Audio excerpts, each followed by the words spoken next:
Hey guys, want to report on the very first game that I'm playing with the Japanese Sectorial Army, otherwise known as JSA, up against my regular opponent Isaac with his PanO, almost always the vanilla PanO, and we're playing Transmission Matrix. So if you look carefully at this photograph, you can see five green pebbles representing the transmitters, one in the center and two at the edges of our deployment zones, 12 inches from each table side. If you look carefully, you can see them all there in that scene. I'm deploying here at the bottom and taking second turn, which will give me an enormous advantage in the scoring.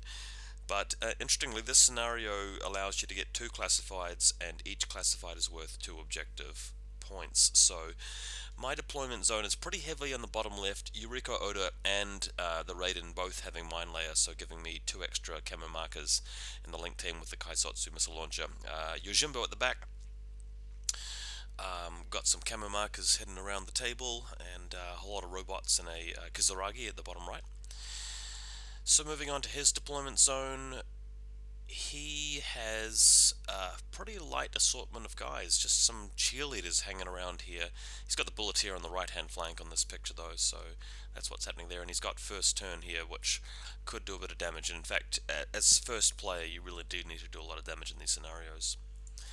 Next up, you can have a look at the bridge where he's got a Tio Kamamaka infiltrated, but I've also got a Tio Kamamaka infiltrated, and both of our guys are prone. So my marker is in the bottom left. It's actually Shinobu, and his is on the bridge. It's actually a Crocman Fort Observer.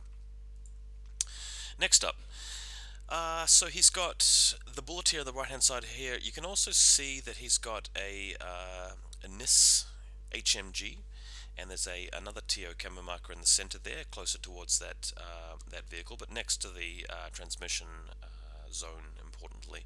And we're measuring 4 inches radius from those little green tokens, by the way, guys.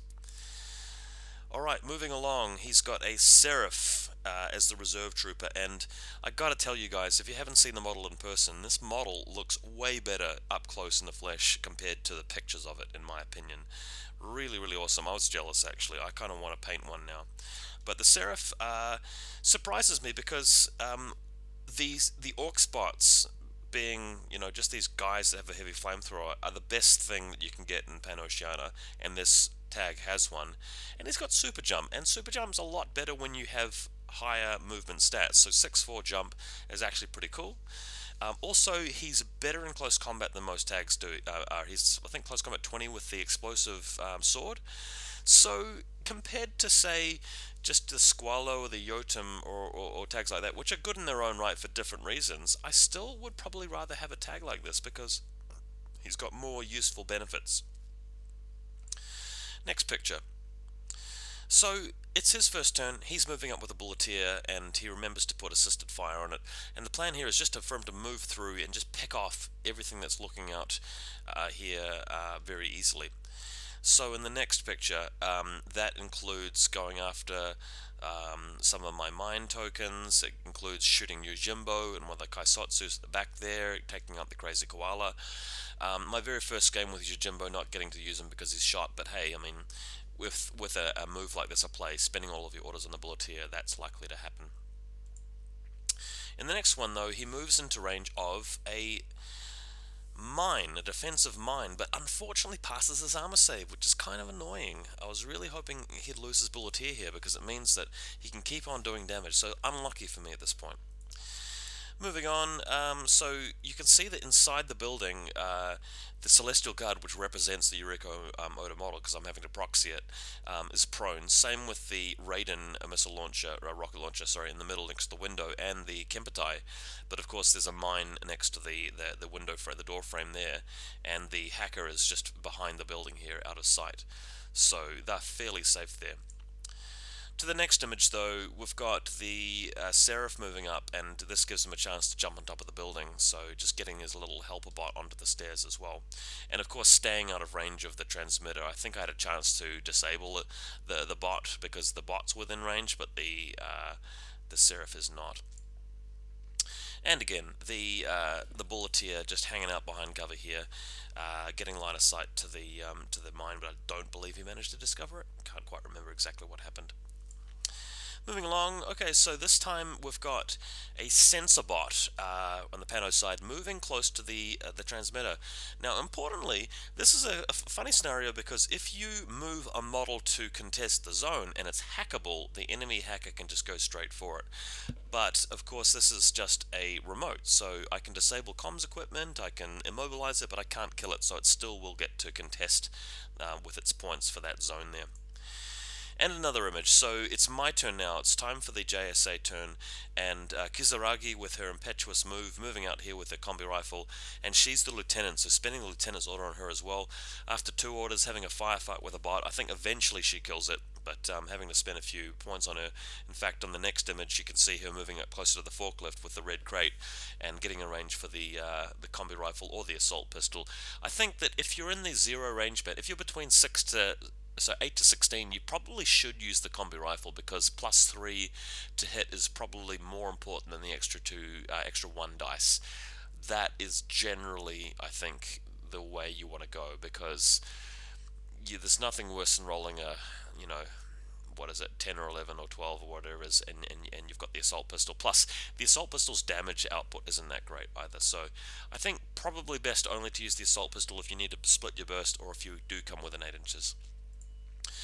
Moving to the next picture, okay, so she actually comes over into the middle. This is my turn too, so I get to contest the objective nice and securely and use the combi rifle to destroy the orc spot that is tagging along with the tag. Tagging along with the tag, a new expression in Infinity.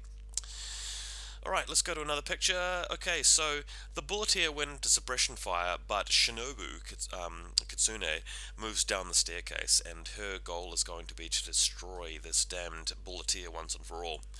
So, going to another photo again, she throws a smoke grenade just next to it so it clips it, and then she's able to move into close combat and destroy it without any risk involved. So, a nice, easy job for good old Shinobu. Moving on, looking at a bit of an overview of the battlefield, we've still got the Link team hanging out, and Shinobu's gone back into TO camo mode, but at the end of round 1, I've controlled 3 matrices to his 0, to his 2, so I'm up 2 points now, and you can see that there's a model over the right hand side there, which is actually a minesweeper bot, so yeah. Going to another image. Okay, so this time it's the tag that moves around here and shoots long range at the Lieutenant Kizaragi. Note quite importantly, my opponent has to sort of stay out of 4 inches of that transmission matrix zone, otherwise he runs a risk of being, gotcha'd or hit by the Overlord, of course. Long range Spitfire, though, against Kizaragi, who's not in suppression fire, does take her out pretty convincingly. So she's destroyed, and now the tag can actually continue on the field. So we'll go to another image here where he jumps up on top of the building, and this will allow him to get line of sight to the sensor bot way in the background of the top left. Note that I've got a TO camo marker prone in the building to the left over the bridge. Now, he doesn't know that that's a killer hacker. He is afraid that it might be an assault hacker, and if he does move close enough, the assault hacker could just possess him, and that would be terrible. So my little bluff there sort of pays off with him being very cautious not to move too close. Going through to another image though, he does move fairly close though, not quite with an 8, but very close to it, and uses his Spitfire to take out the remote in the top left of the corner of the photo there, which is just a 16-point sensor bot. I might be able to repair it, I think. No, yeah, Eureka Oda is in this list, so she does have the ability to repair the bot if needed. And going on here to his engineer, who moves closer to his sensor bot and is able to repair it, which will allow him to contest the central objective at this point, so that works out quite well in his favor. If you look at the next picture, his sensor bot, after it's been revived, actually moves out here and actually starts moving across the map. And it comes even closer to my guys here, so in the next photo it shows a bit of a shootout between, well, not a shootout, a bit of a standoff between the Sensorbot and Shinobu. Now, I don't want to reveal Shinobu because I can't afford to lose her, but he doesn't decide to discover either, so he just keeps moving on instead of shooting at me. And in fact, another image will show you a different angle on it, but he ends up putting it in suppression fire, giving Shinobu a free shot, which doesn't kill it, which is kind of annoying. So now Shinobu starts not as a marker, but as model form against a suppression fire sensor bot, so that was kind of annoying. Alright, moving on again. So inside the building, we've got a whole link team here, which switches to a new link leader. So at this point, the guys can move out and actually engage the sensor bot in a bit of a fight here. Link team against the sensor bot, effectively. We'll go to the next image. Okay, so at this point, the Raiden heavy rocket launcher discovers the Hexa killer hacker next to his transmission, and it dodges, and it passes the dodge and goes behind the car. So that's what this image is all about here. And the model to the left is the HVT with PanO side. Alright, moving on again. So you can see the missile launcher being revealed in the middle of the photo, but now Yuriko can step through the window and go after the bot, which takes a couple of orders. Eventually they get there. But, going to the next photo here, the Celestial Guard you can see is representing Yuriko, and she's just using her link team of 4 at this point to move across and just burst for it, try and destroy it, since she's slightly better at doing that than it is. Yeah, has to clear the way for Shinobu too, because Shinobu doesn't really want to activate with the sensor bot just sitting there. Finally, though, the whole team moves around here. It passes its armor save, ducks behind the wall, and the boarding shotgun comes around and finishes it off. And we're going to skip through to the next photo again, where we actually bring the Kempo Tai to within range of the engineer, and it gets to shoot it. Now, crucially, I can't move my Kaisotsu hacker within range of the transmission, otherwise he might attack me with his killer hacker, so I have to move Yuriko and the Kempai Tai within range to score, while killing the engineer who's in suppression fire. Burst 3 boarding shotgun usually is enough to get the job done, but eventually it was a trade, I think, and no, what happened in the end? I can't quite remember. I think I moved the hacker within range anyway and just survived the arrow. And Yuriko and the Kaisotsu managed to kill the engineer. No, what happened, and quite awkwardly, is at the end of the turn, my opponent forgot that he hadn't used his arrow, so I allowed him to have a crack at killing me, and he didn't pass the roll. So rather generous of me to let him retrospectively use his arrows after I moved within range to hack me. Notice that in this particular photo, the tag, there's a bit of a shadow here from the building where the tag doesn't get line of sight to what's going on in the middle of the field, although had the models been any further to the left or to the right, they would have been spotted by the tag and subsequently destroyed. But quite importantly, end of game round 2, I've got another 2 points, so it's 4 points to nothing at this stage. Going on to another image, he stands up with his lieutenant. This is turn 3 for PanO and shoots long range at the link team and gets a few shots off at them. There's still an engineer there. I think the engineer didn't actually die. I think what happened is that I moved a hacker within range of the transmitter and had more points than he did, because the hacker survived his counterattack. So I think it ended up being like a terrible dice roll standoff where neither side actually killed the other. Moving on.